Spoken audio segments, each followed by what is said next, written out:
Hello and welcome everyone. I'm Callum De Silva and I'm the president of the Sri Lanka and Australia Chamber of Commerce. It is my pleasure to be facilitating today's session on Sri Lanka and Australia bilateral trade opportunities. In fact, this is our second of a series of digital seminars we are hosting. As it is customary for us in Australia, let me acknowledge the traditional custodians of the land on which we gather today and pay respects to the elders past, present, and emerging.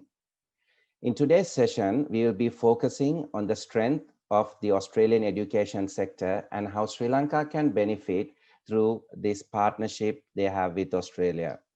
It is remarkably interesting to note that the total number of Sri Lankan students enrolled in courses in Australia has increased from 7,400 in 2016 to 15,200 in 2019.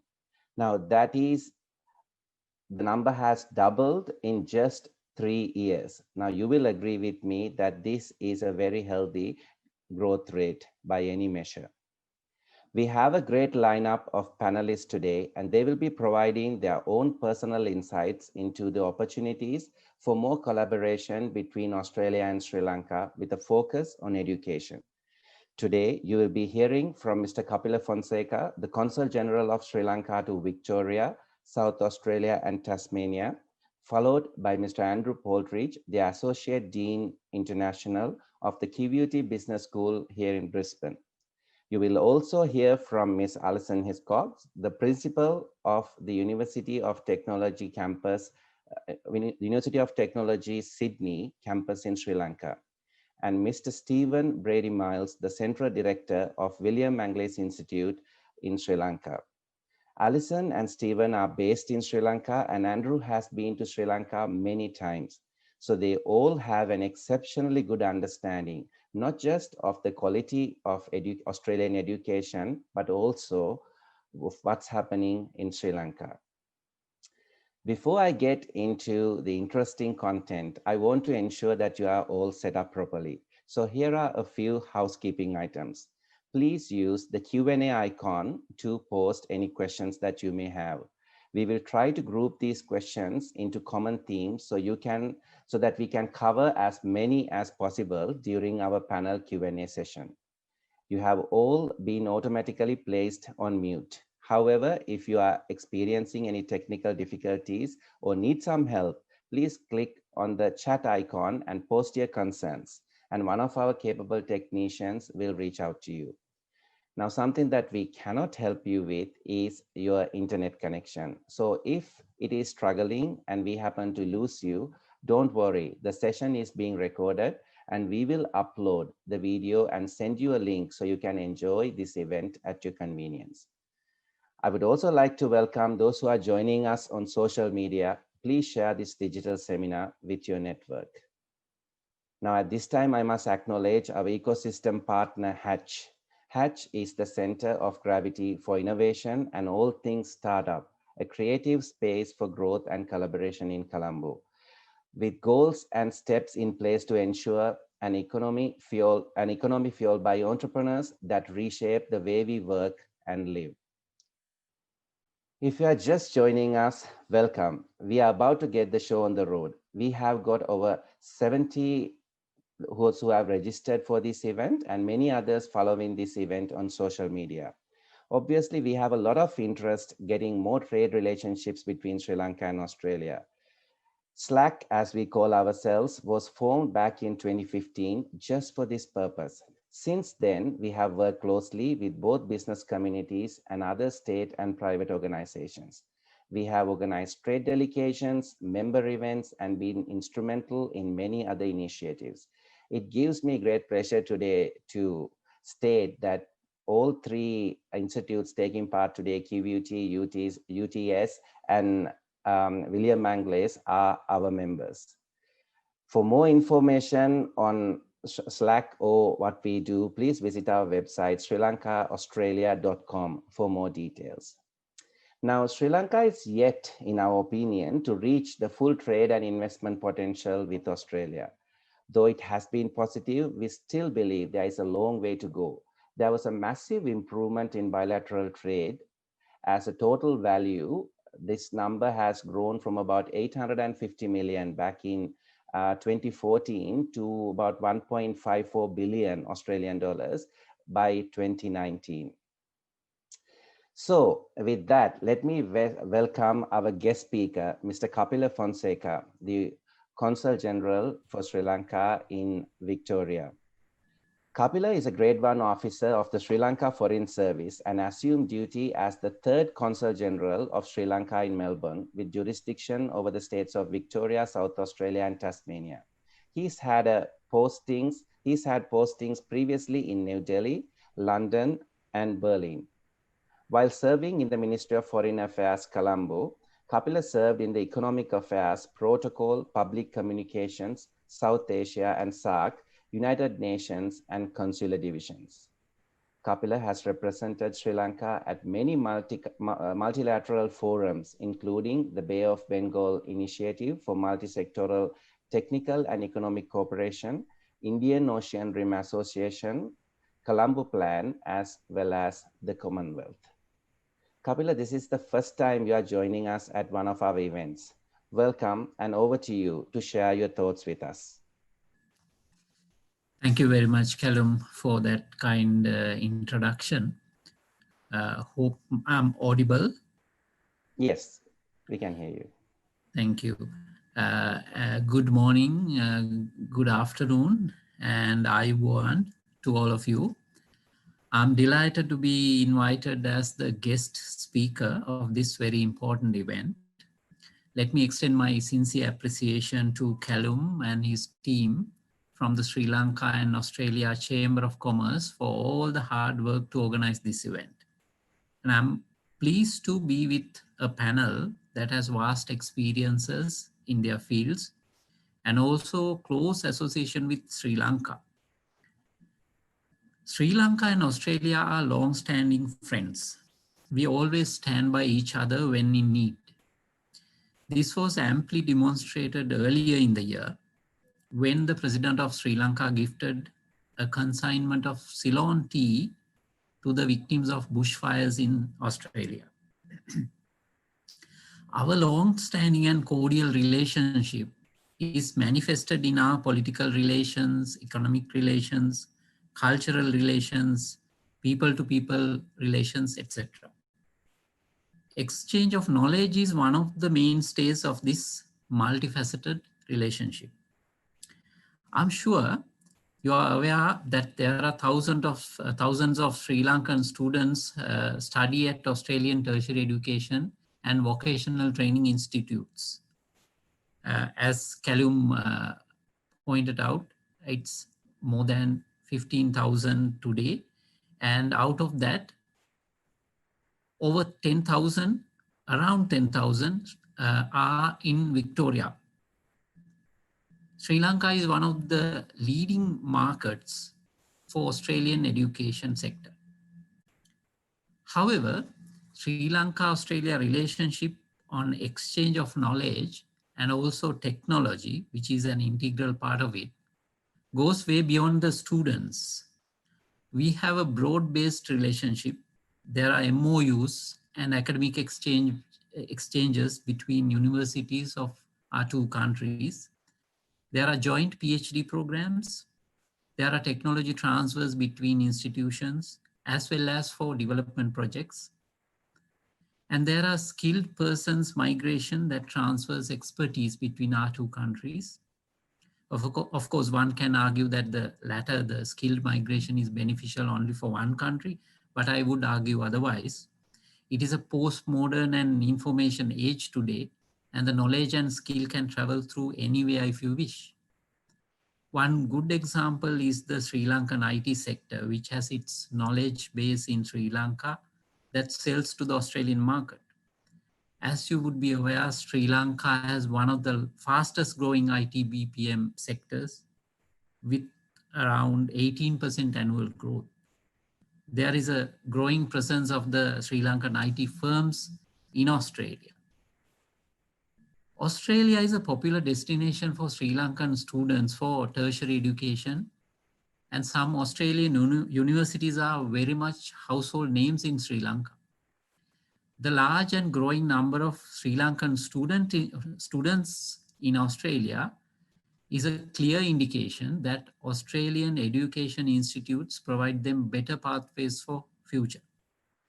However, I would like to caution those who are aspiring to come to Australia for higher education to be very careful about their selection, as I have come across some students here in Melbourne who had been subjected to various fraudulent deals and cheating. It is not my duty anyway to tell you about Australian regulations in relation to your gaining into Australian education institutes. However, you need to get yourself properly aware of before you commit yourself. After all, it is your funds and you would be spending, and it is your future.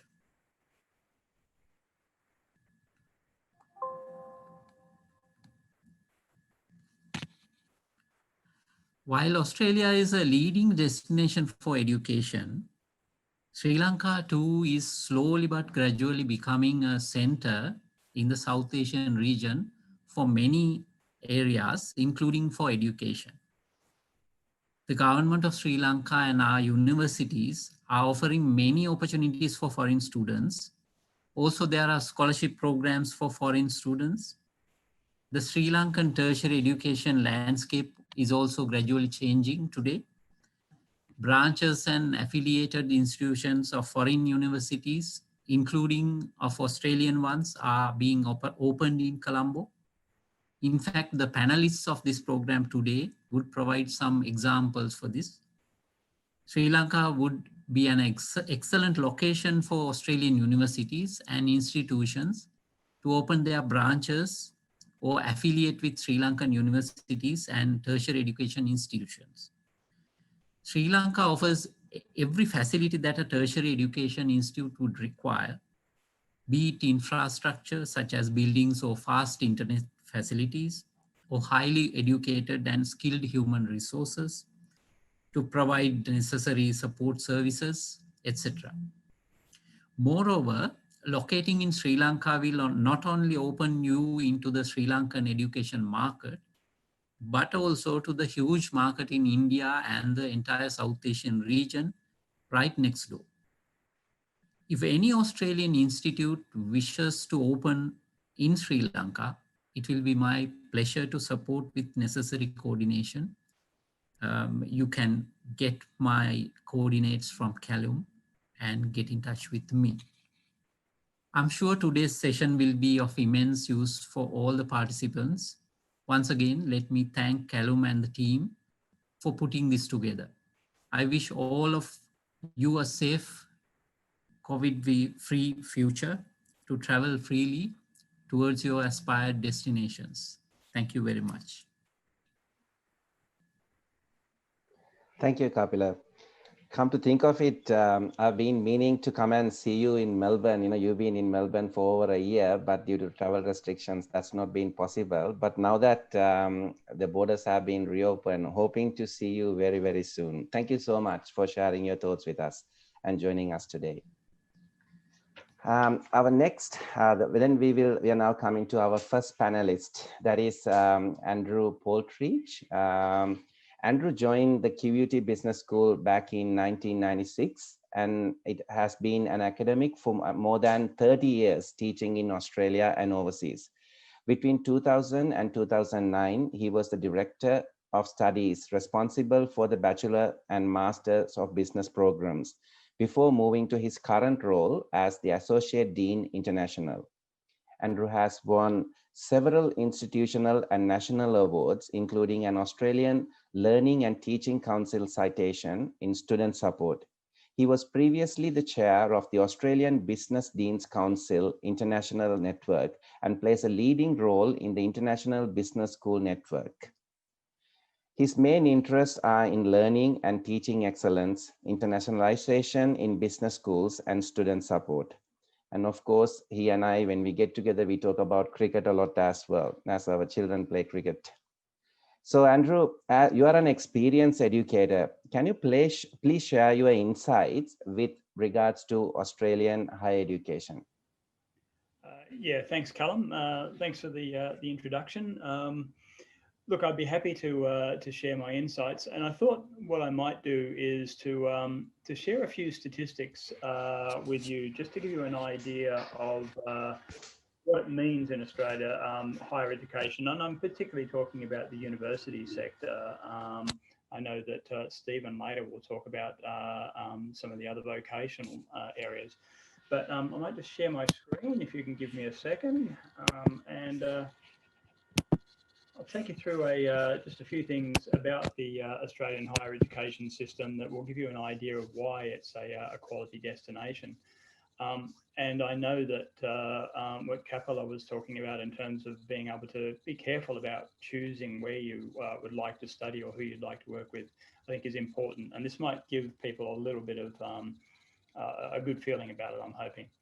So just some stats to give you a bit of background. Don't know if you know, but it's estimated that there is at least 26,000 universities worldwide, and that comes from the QS rankings systems. Of those 26,000 universities, the majority, of course, are in the USA. Not the majority, but the biggest number is in the USA. But if you look at the best universities in the world, and we'll talk about the top 1,000, because that's really probably the top 4% of universities worldwide.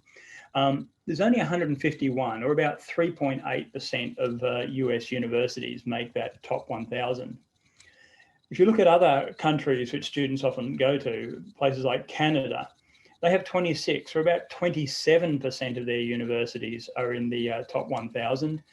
United Kingdom, about 65% of their universities are in the top 1,000. So that's excellent in terms of the overall quality.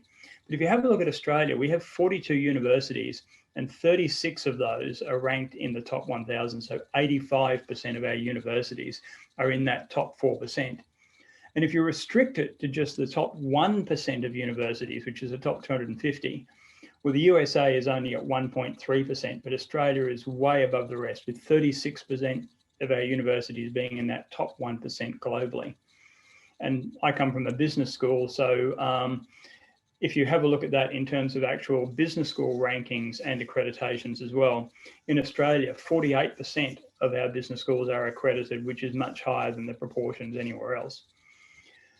So if that's an indication of the overall quality of Australian education, I guess the question comes down to why is that the case? And I think there's three basic reasons. One of it is around, in particular, learning and teaching and course accreditation.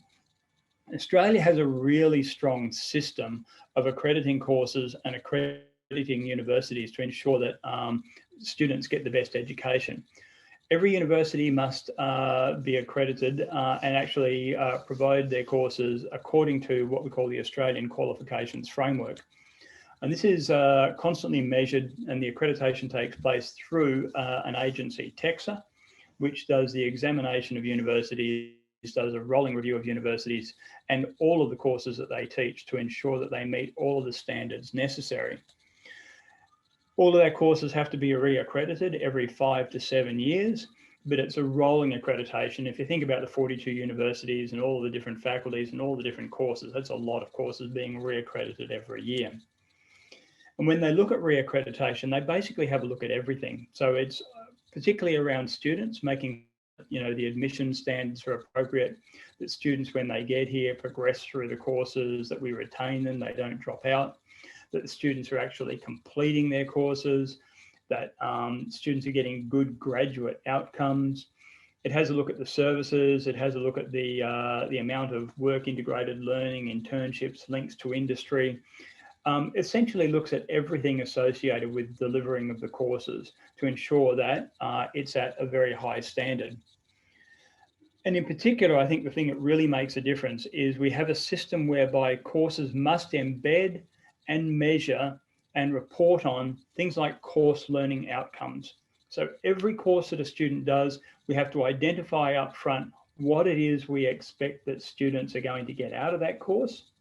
And then we have to be able to show where it's taught within the course at an introductory level, at a development level, and at a mastery level.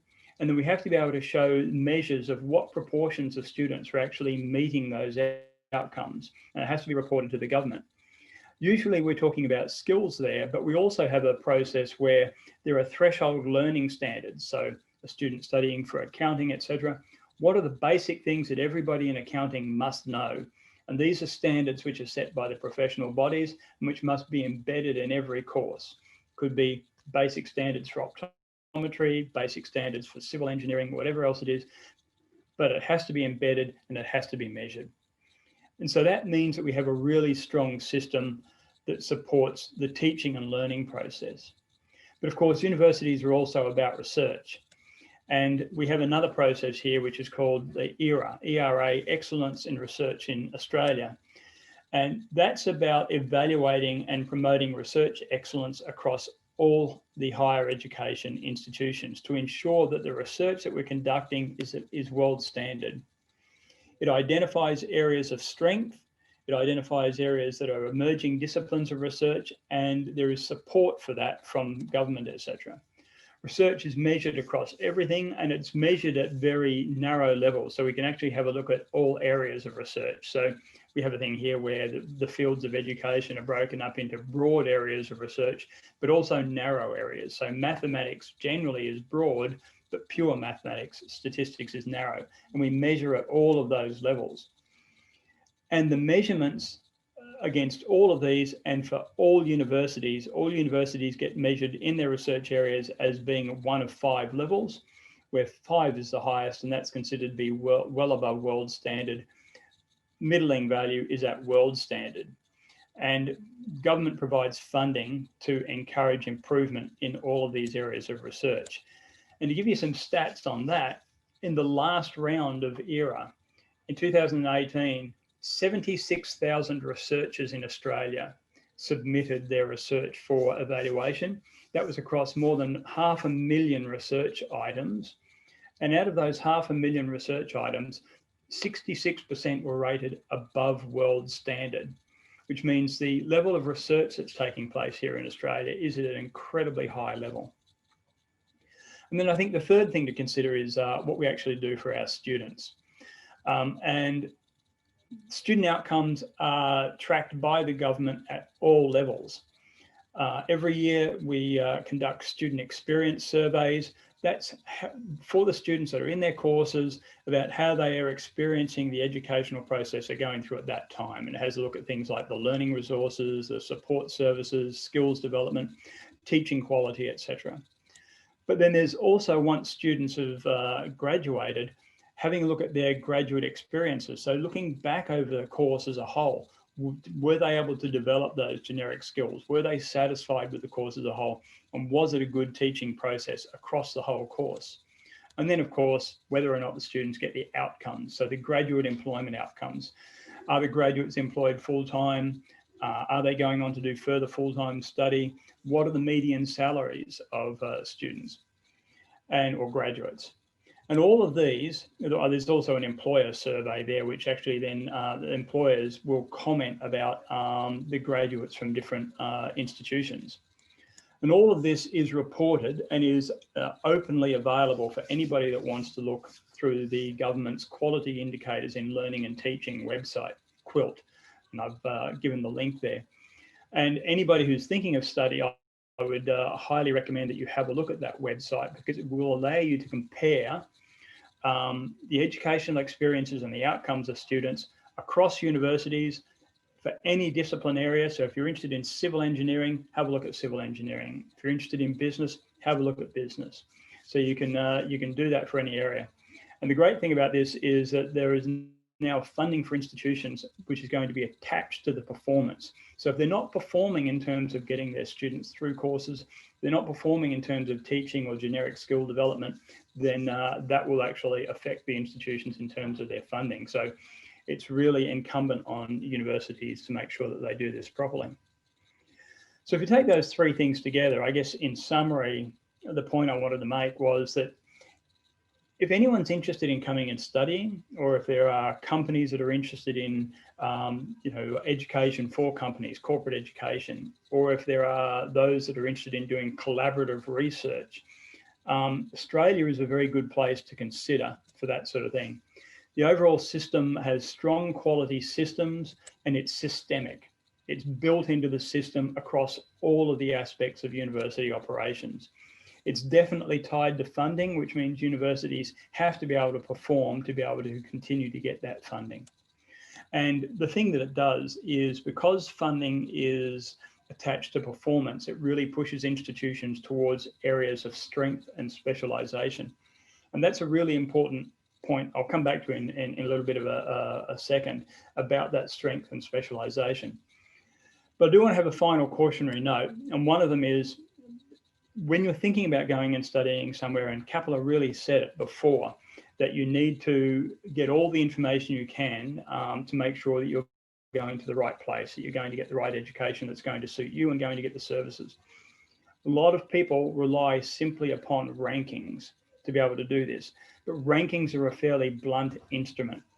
And they don't tell you the whole story. So the reason I've shown you the information about ERA, about TEXA, and about QUILT is that you've actually got a whole set of pieces of information to allow you to make those decisions. So, but the key there is that Australia is good overall, but not all universities are good at everything. And what you do need to do is to use all of those pieces of information to make sure you choose the institution which is the best one for you, for the thing that you want to do. And I've got a small example to show you why that's the case. It's not an Australian example, but it's one of my favorites because nobody ever gets this. If I asked you a question, what is the #1 university in the UK? Almost everybody would say, oh, the best universities are Oxford or Cambridge or, you know, London School of Economics or, University College London.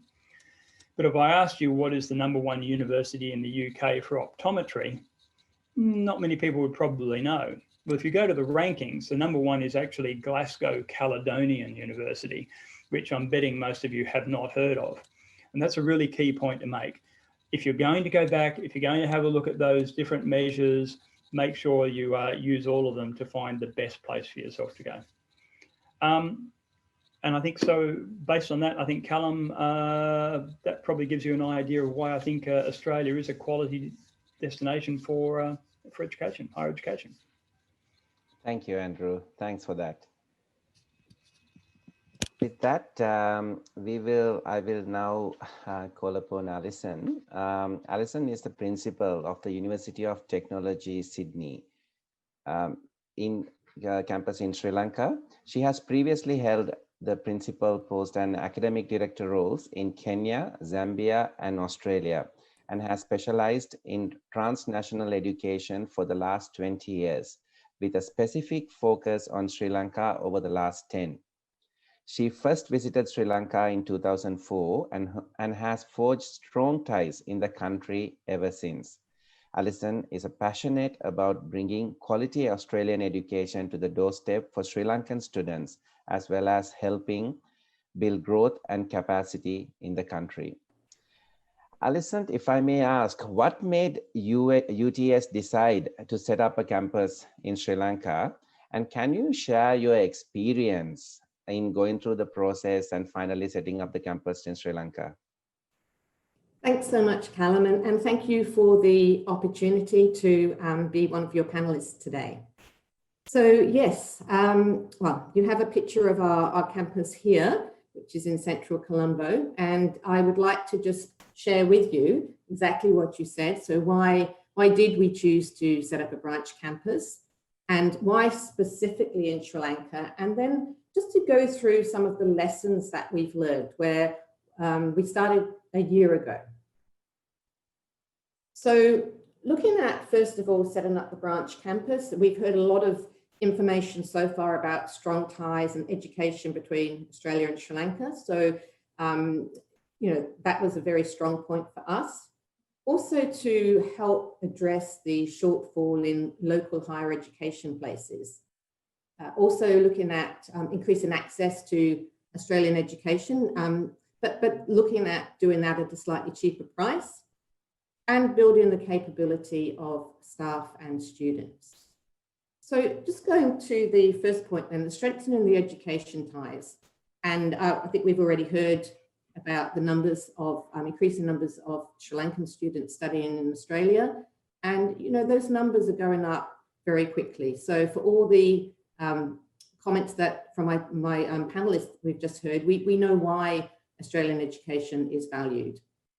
It's also popular due to, you know, the employability, the fact that we've got students have got, oh, sorry, I see my screen is not sharing. Excuse me just one moment.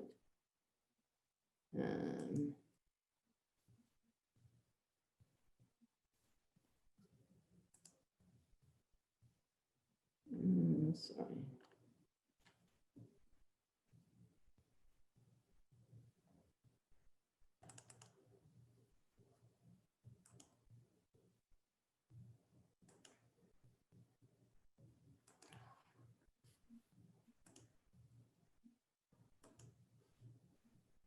Okay, sorry, I will just try to do that again.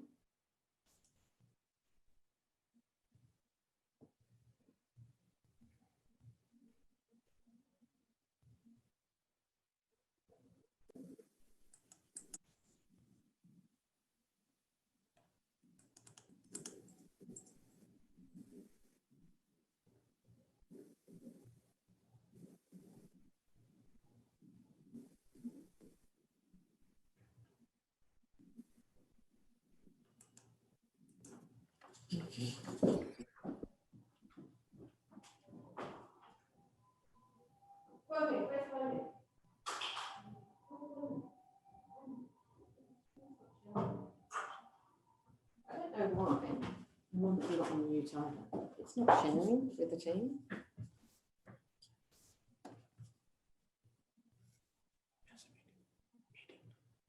Yeah, one of these. It should be.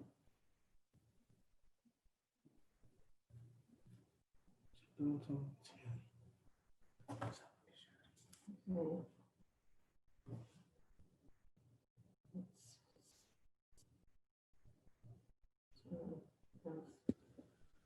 Sharing.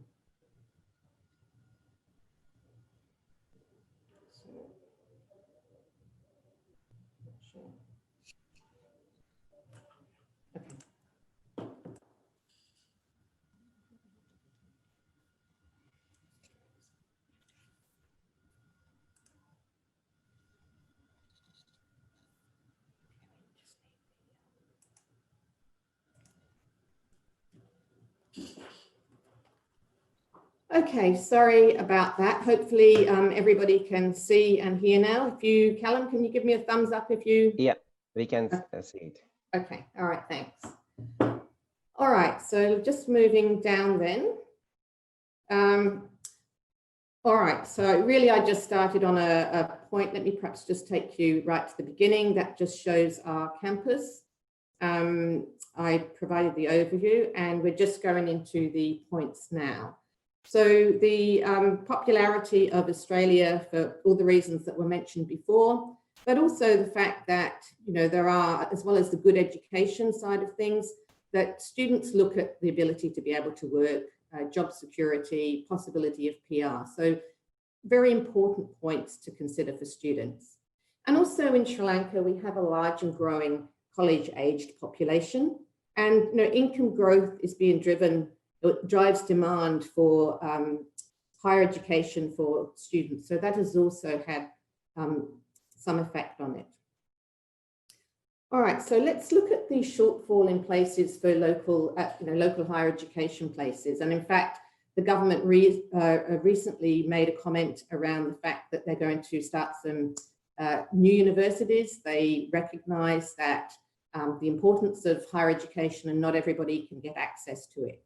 So if we have a look at this, we can see that 20% of students that qualify for local university can't get a place. So there's 25,000 places available for 150,000. And if we just take that a little bit further, we have a total of around 225,000 students completing high school.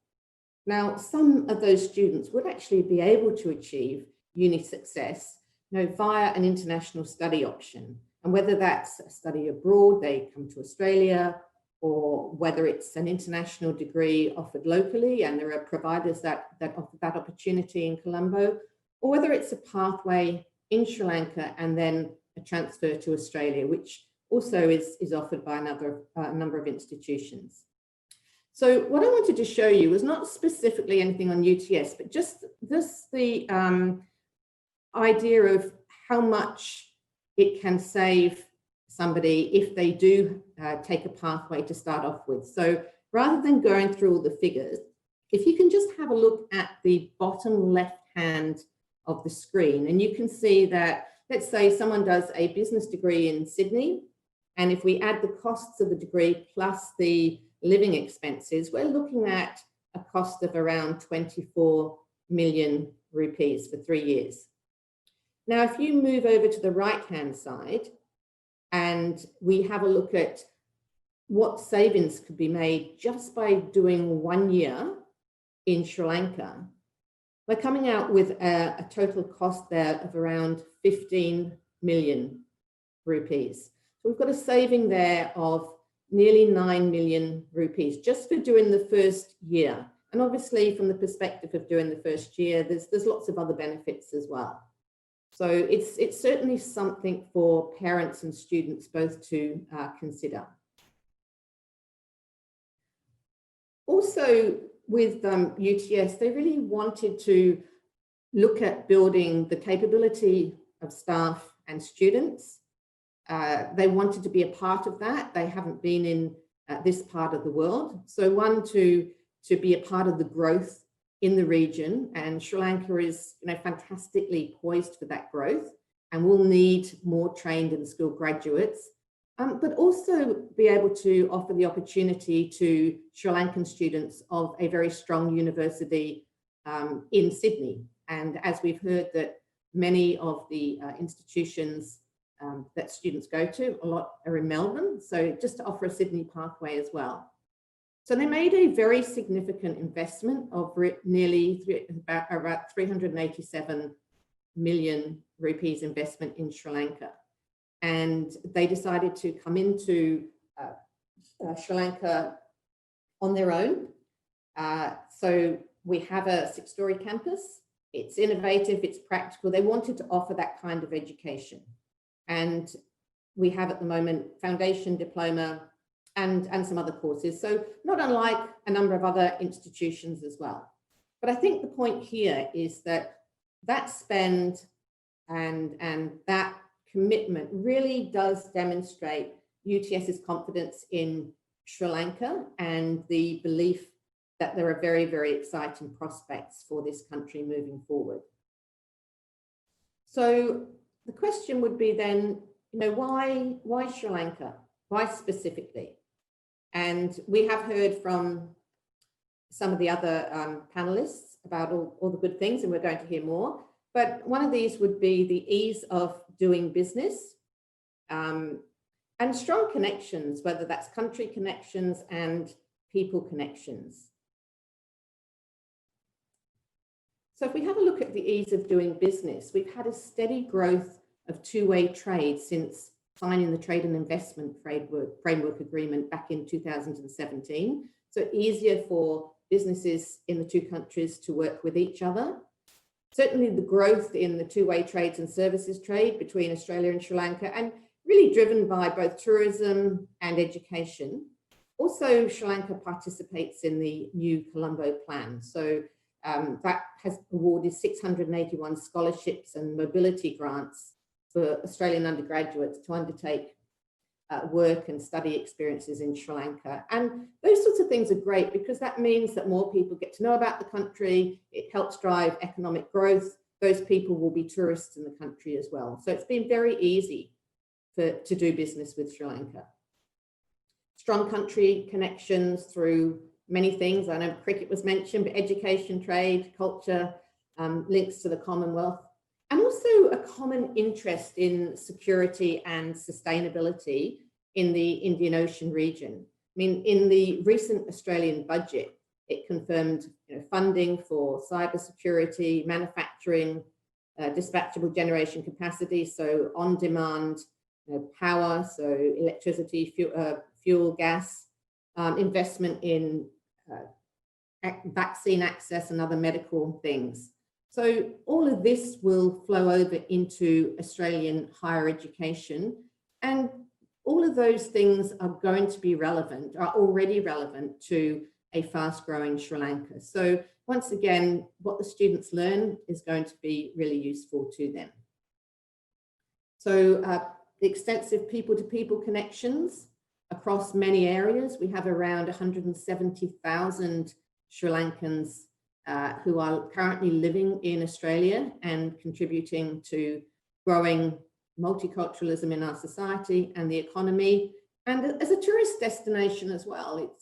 Sri Lanka's, I think we're looking at it being, the year ended 2019, June 2019, it was Australia's 20th most popular tourist destination.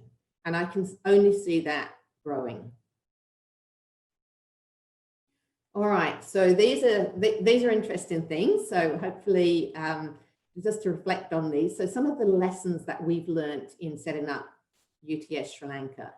So first of all, building awareness. So as we know, however good or respected, well-known your institution is in another part of the world, or how popular your city might be, you really do have to start right at the beginning, right from scratch in a new environment. There's a lot of competition in the market, which makes it really, I mean, it's good because there's lots of choice, but it does make it really difficult for parents and students to be able to differentiate between products. So, you know, what happens is quite often people will opt for a brand that has been in the market a long time and is well known. So this means that we really need to be able to show our unique selling propositions. We need to be able to say, this is what's a little bit different about us. This is what we will provide to you. And we need to be really strong about pushing those out there so that we have the opportunity to cut through the clutter. So some of the things that have been helpful, listening to advice from key people in industry, you know, making sure that we really do identify the correct media and communication channels. I guess two of my favorites are recruiting strong student-centered academic and admin staff. So all of the staff, it doesn't matter what position they're in, they need to be student-focused. If we don't have that to build on, from our perspective, we have nothing. Also, respecting your staff and your students. They are your business. And of course, they're going to be your most credible endorsers. And it's also a much nicer environment where we're in a comfortable environment where everybody has that respect. Also making sure that we really do have the focus on quality and getting things right at the beginning before we go for the quantity.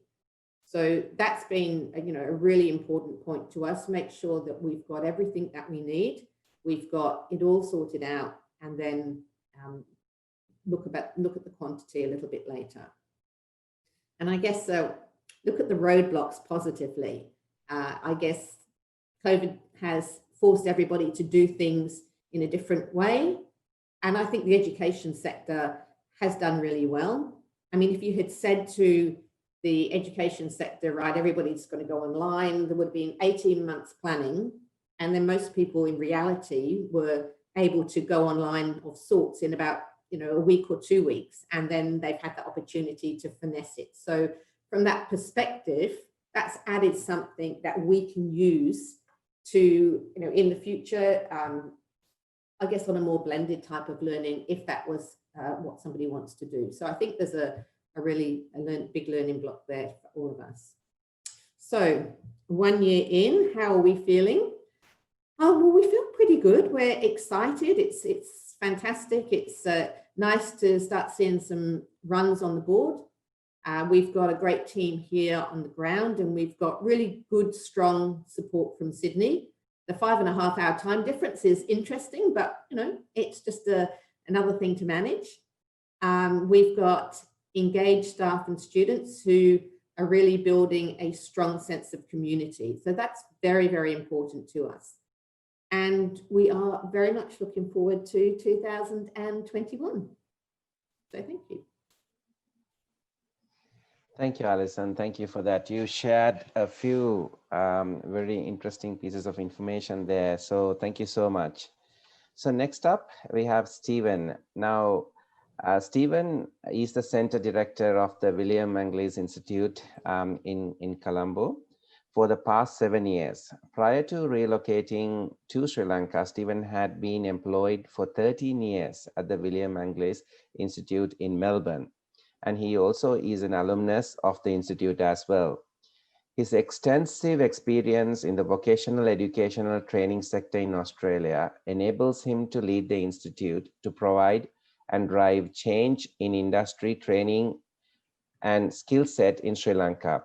With 27 years of experience in the licensed hospitality industry, his expertise includes liquor licensing, gaming, food hygiene, and wagering compliances.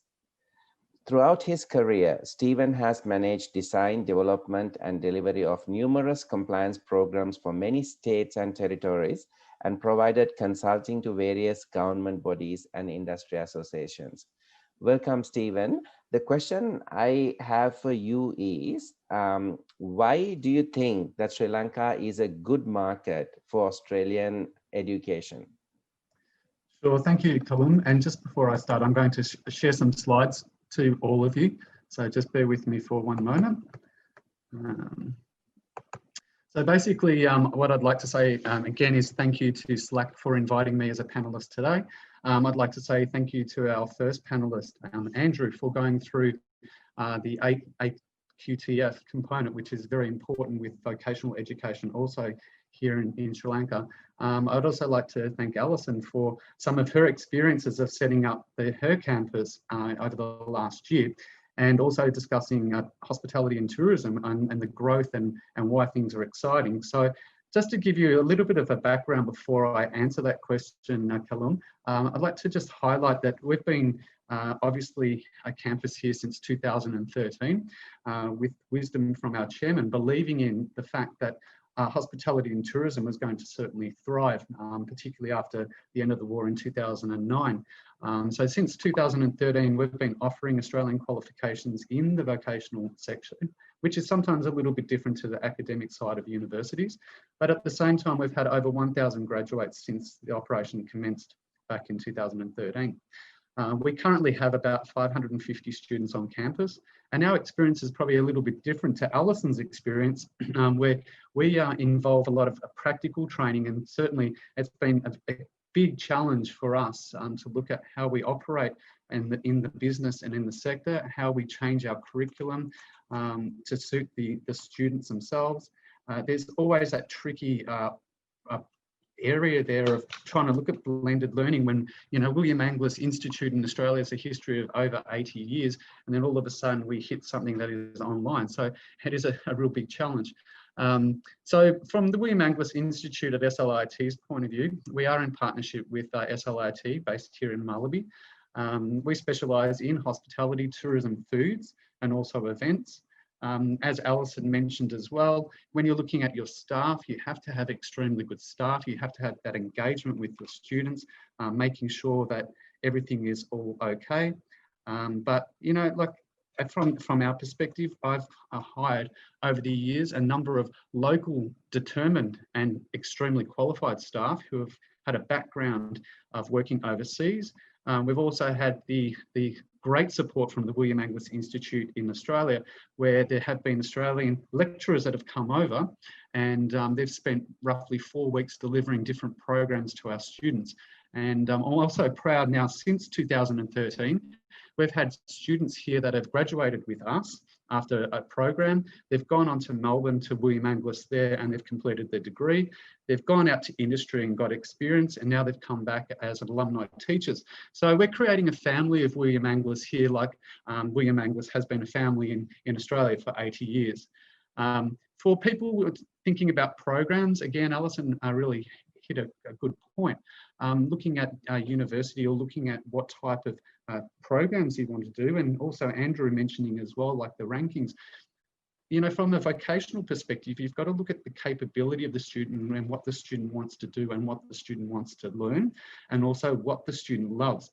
So from my perspective, we offer hospitality, of course, because of the situation in the country, where we're extremely positive that things will turn around again, like it did last year after the Easter attacks.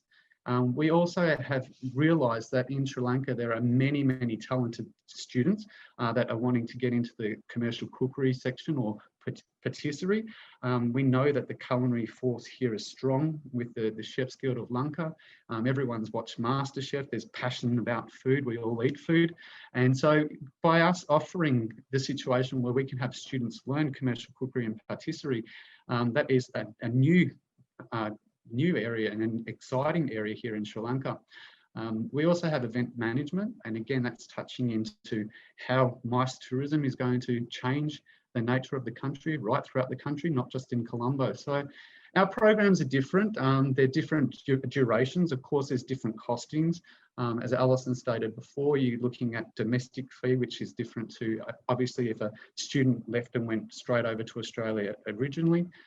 With our programs and our experience, we've had not only domestic fee here, but we've had students from SLACC countries, and we've also had students from West Asia. So we're looking at the region itself and saying, okay, what can we give to the region, which is sometimes the cheaper option. In terms of what's on campus, you can read what's on campus, but what I'd like to highlight to you is that we still remain extremely positive after all the barriers that we've had over the last few years with tourism in this country, that we now see more and more people looking at the field of vocational education as a platform to go on to academic areas or higher degree programs. And so I'm actually pleased to state here today that because we are positive as a business, we've decided to extend our campus with another 2 kitchens, a hybrid kitchen and a hot kitchen, a demo kitchen, a number of classrooms, and even a rooftop bar where we can hold functions and events, which links into all our curriculum. So we're seeing a bit of a positive side of things, and we will continue to do so. The question, Kalam, that you asked me at the beginning, why is Sri Lanka a good market? Now, there's 2 angles here. Of course, there's the vocational educational opportunities, and I'll go through those now. And then the second point that I'd like to make is looking at what are the opportunities in the market in terms of the hospitality industry and also the career pathways. So when we look at vocational education, we're always drumming into the students. It's about skills, it's about knowledge, it's about attitude. When it comes to the hospitality industry, it's a little bit different. It's sort of the reverse. It's attitude, then it's the skills, and then it's the knowledge. The knowledge comes later. It's the attitude, and if you've got the right attitude, then you can take things further. We have experienced a lot of the students that have come through the traditional upper schools, and it's sometimes very hard to break that mould from an upper school and going to a vocational section where a lot of our courses are on the practical level, or it's to do with workshops and it's research and it's different forms of curriculum that students haven't experienced in an upper school setting, where it's been basically lecture, lecture, lecture, lecture, study, study, study. And then all of a sudden you've got a situation where a student who's been programmed for like 13 years of their life comes here and then has to touch a coffee machine for the first time in their life. So there's some real challenges for the students, but again, from an education perspective in vocational education, you know, it's a proud time when you see outcomes of what students can achieve when they've been given a little bit of freedom or excitement, be a little bit dynamic, be a bit creative. So when you're looking at vocational education opportunities in Sri Lanka, not only just our institute, it opens up an opportunity for the students to be hands-on. And not everyone is always going to be academically sound. We do need to have chefs, we do need to have plumbers, we need to have mechanics, we need to have all different people in society. And if a student loves that particular field, that student should certainly chase that field and their dreams. I think that another advantage here and why Sri Lanka is a good market for any vocational education sector and the Australian qualifications is that the Australian curriculum itself can be done here at home. And I think that's really important. As Alison said before with the cheaper fees, you are looking at cheaper fees because of the domestic fees. Another strong point is when students come out of upper school, I think sometimes it's good for them to actually, be at home still when they start going into tertiary education. Stay with the family, the friends, the network. There's an adjustment straight after upper school. And by providing 1.5 or 2 year programs here as a platform, then allows that student to decide on whether they do want to go to Australia, and also, looking at that experience, which is wonderful to live overseas. But, you've got to look at going into tertiary education, getting a little bit more mature. And this is where I think we assist our students to remain at home. Yes, the cheaper fees, the support network, still have mum and dad. There's no homesickness. Now that we've moved into these times now with Zoom, we can interact with Australian teachers from Melbourne or Sydney, or even another campus in Singapore. So there's still opportunity. There shouldn't be any barriers. And again, suggesting to a young person, go follow your dreams. You're probably sitting home right now in Sri Lanka and you're saying, I'd really love to go, but sometimes it's best to look at what programs are available that you can do now that knock off the years of a degree, which again, therefore reduces the cost. And it's the ability to save domestically before going to Oz, which, you want to save money as well. So that's probably one thing that I'd like to say that is a positive here. And the other positive too is what I touched on before about looking at SLACC countries and West Asia. It's the ability for those countries that may not have the facilities that we do have, where those students don't necessarily go directly to Australia, but they come to us to do an Australian qualification, but it's closer to their home. And to give you an example, the Omani students that we had here a number of years ago, there were 25 of them. Oman's only a 3.5 hour flight away from Sri Lanka. And so it was perfect for them during their holiday periods to get back home, then come back here. And, after the 2 years, they received their Australian qualification and they've gone back to Oman. Some of them have chosen to go on to the degree program at the William Angus Institute in Australia, in Melbourne or Sydney. So there are positives when you're looking at vocational education market here in the country. In terms of the hospitality tourism sector, to reiterate here again and again, and it has been a very difficult last few years in Sri Lanka with building up tourism and then having a problem, and then building up tourism and having a problem again. But history has shown that the industry of tourism has always been extremely resilient. And, we have parents that might be a little bit concerned about whether the industry is fragile or not. But basically what I can say with my experience, it bounces back, and generally it bounces back double. And the opportunities double. So when a student may be a little bit concerned about their career path, a little bit unsure about the market at this point in time, my suggestion would be, my advice would be, have a little bit of patience. Study the course, things get better, they do change. The industry always changes. And when you've had, whether it's a natural disaster in a country before, tourism's been affected, but it picks up. This pandemic, let's take it as a positive at the moment, that things will pick up. And the reason I say that is because every single person on earth loves to eat food. So we need chefs, we need cooks. Every single person on this earth loves to go on a holiday. So we need hotels, we need resorts, we need cruise line ships, we need, airlines. And when you're looking at that, there's also the resorts, ecotourism, tourist guides. So as a young person, as a student, and you're looking at the opportunities there are direct opportunities in the tourism industry. I think another thing too for Sri Lanka and students here in Sri Lanka is that there are really good global and local brands here that are really well respected. So there's a lot of opportunities for career advancement, getting into the hotels and resorts and other companies. And that will only continue with the tourism growth. And we're looking at a lot of construction with hotels continuing to take place because there is a belief that things will turn around and be positive. So we try and tell our students all the time, hey, focus on your study now. There is a brighter future, just keep on focused and being focused. So what I'd like to just end on today is that if you're a young person out there and you are confused, concerned about your career choices, etc., again, go back to your heart. Learn what you love. That's the most important thing. If you are a people person, hospitality industry, tourism industry is ready for you.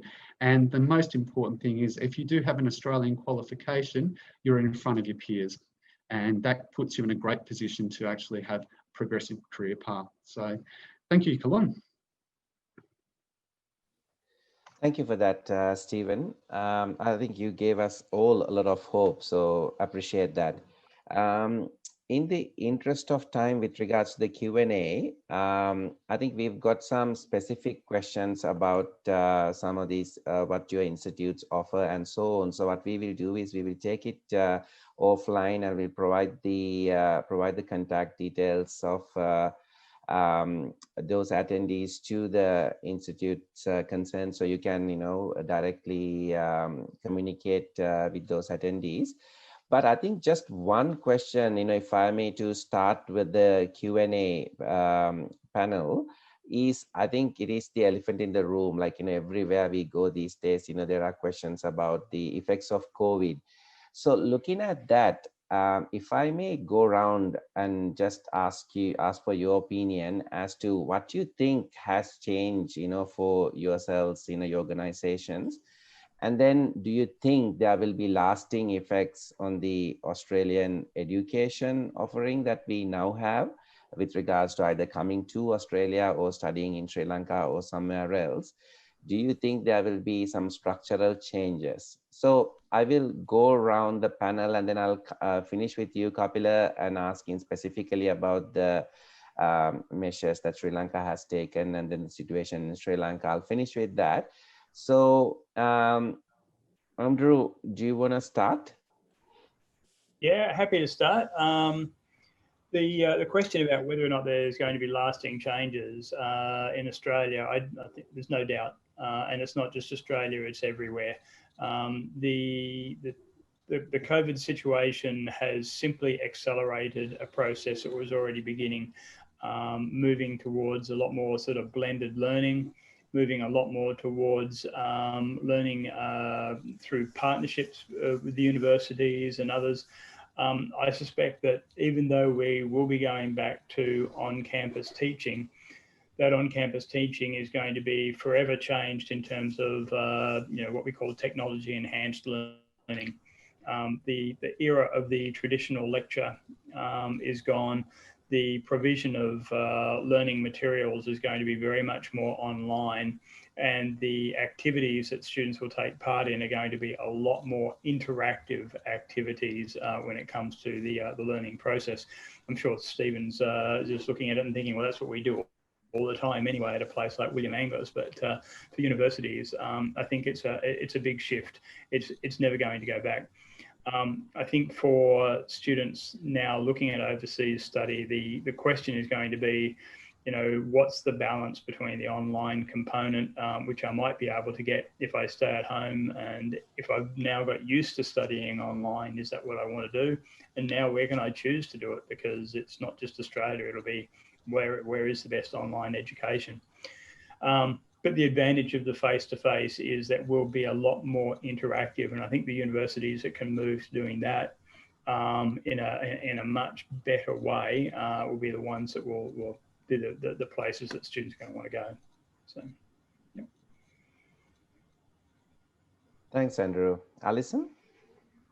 Yeah, I agree. I think that it's particularly difficult now, and it will be difficult for a little while, because obviously from the financial side of things, universities are hurting. But from a positive side of things, we've had to embrace that change. We've had to learn how to do things differently. And as Andrew said, I think blended learning and who can do that the best, because students will have a choice, that's going to really make the mark for the future. So not that I think COVID's a good thing at all, but I think that it has really made us reflect and think about how we do things. I think that people are more comfortable with the blended style of learning now. I think that a lot of people, for various reasons, could have been a bit uncomfortable with doing Zoom and doing this and doing that. But I think now we can only look at how we can use what we've learned in this year to enhance what we do in the future. And face-to-face is fantastic, but people have a choice. And I guess we have to have a look at, you know, the generation coming back is coming up is very IT savvy, and you know, the importance of that shouldn't be lost, but nor should the importance of face-to-face learning. So I agree with you, Andrew, when you said it's just really accelerated what was already starting to happen out of necessity. But I think we can look at this in a positive vein. You know, once we've moved on and you know, the students will always need education. You know, students will always need to travel and to do all of those things too. We're going through a bit of a blip when we can't do that travel, and we can't necessarily travel for education. But I think we'll end up out of this as a more flexible education, a more flexible workforce. And we just have to look at the things that it's taught us. But I do think that probably it's taught us to enhance the experience that our students receive online. You know, there were always people who were offering online learning, but we've got to look at how we can differentiate ourselves. We've got to look at how that can be just as good in its own way as face-to-face, because there's a lot of competition out there, and it will really be those people who are willing to embrace that and say, well, this is here to stay. How am I going to just make it the most fantastic student experience, whether, you know, they come to Australia for 1 year or whatever. So I just think that it has changed things, but we have to move forward. And I see that moving forward will be really positive. And Stephen, what you said earlier, I mean, you're already doing the hands-on stuff and all of that stuff. And I think there's lots of ways where, lots of innovative ways where some of that hands-on stuff can, you know, you can see more of it online, but you can have that blend so that we can have a balance. So whilst we've been going through a difficult stage, I suppose, I think we've learned a lot, and we've learned that we can do what we thought we couldn't do. And I think it sets us well for the future. Thanks, Alison. Stephen, and your thoughts?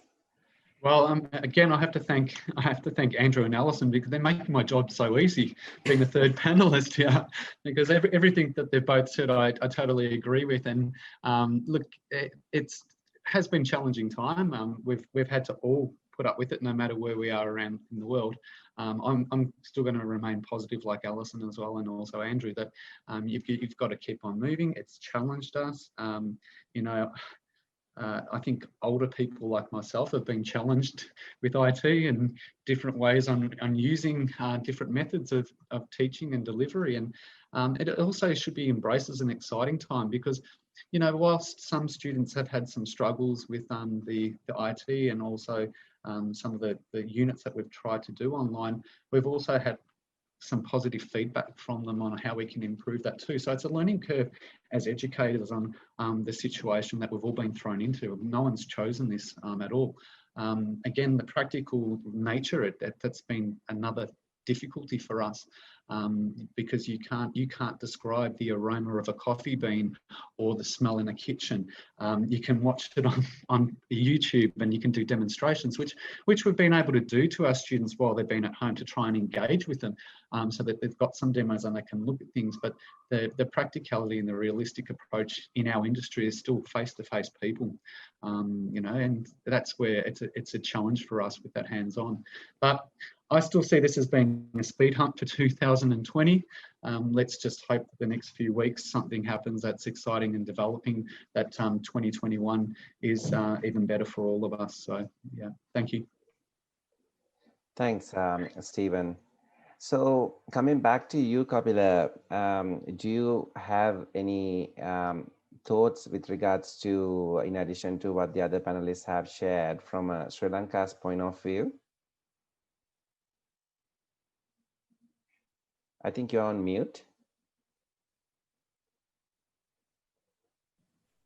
I'm sorry. Thank you, Callum. It was a wonderful panel discussion, and I thank all the panelists who are wonderful people who presented about their experiences. in my point of view, about Sri Lanka, I think it's challenging times in Sri Lanka, but I think we are coming gradually out of it. And the spread of COVID is reducing gradually, and testing and awareness programs are now more widespread, and government has the task force on COVID overviewed by His Excellency the President himself, and I'm sure we will be able to come out of it soon, so that things will be better.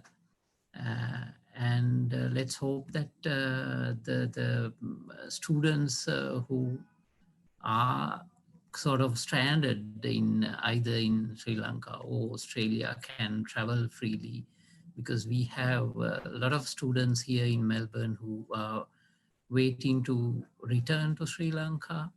And I'm sure there are students in Sri Lanka who are waiting to come back to their universities in Australia. So let's hope that things get better and things get back to normal fast. And about Sri Lanka, Sri Lankans are anyway resilient people, and if you look at the recent past, we have gone through so many difficult periods, and we have come out of them somehow with a lot of pain, of course, but we will be able to, face this and come out of it, I'm sure.